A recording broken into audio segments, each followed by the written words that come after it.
Hi, this is Bill. In this video, I'm going to explain how to set up the BWC SIP client with the SIP server.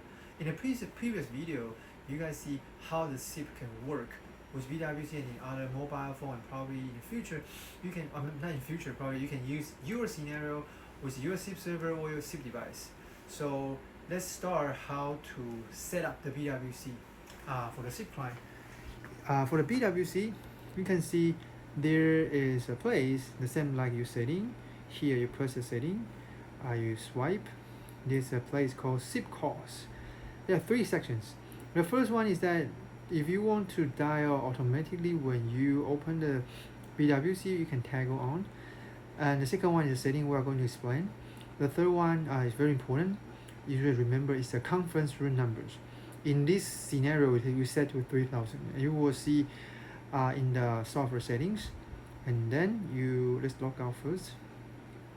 This IP address is actually my laptop's the SIP default port and also the SIP account. In this scenario, we set to 3002. Username the same, and if everything goes well, you can log in. Okay, you can log in. There's a dot in the login account. Oh, it's a dot. Okay, sorry. It's a dot 6002 and 6002, and then you can log in, right? Okay, cool. So let's take a look at the software. Take a look at the software. You will basically have this page. You will have this is open source. You can find the other SIP client as well. And just a recommendation. This is for the laptop. This is for we use the Port SIP. You can download. It's open source as well in iOS and mobile. And this is the software you can download. You can bundle with 1 month free trial license. Okay. So let's take a look how it works. When you first have this software, aka JP Pro, and JP Pro you can just log in, you can unzip and go into this place, open the server, set up and open the client. And when you open the client, the default username and password is admin.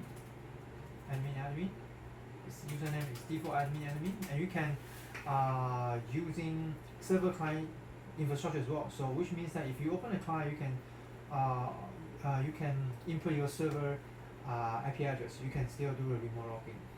After remote login, you will see this kind of web page. The first things you have to do is you need to go to the SIP device. You can right click, create a new device. Okay, multiple devices, something like this one.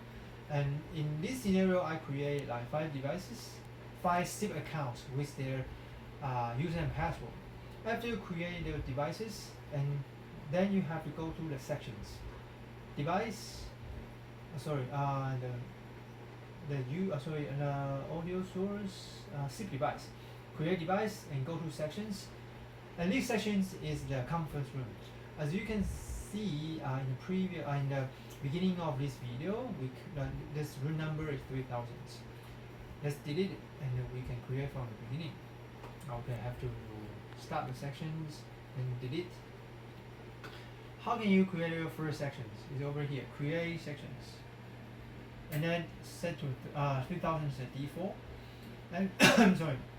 And before you start to use it, you have to set the microphone source, because my laptop is the Mandarin, the traditional Chinese. So you choose the microphone, select. After you select, you add a device. In this scenario, I add all of my device into this meeting room, and then open these sections, and then you can start to use it. Okay. Let's take a look the BWC. Okay. This the same when you log in. Oh, sorry. You can see 6002 already online, right?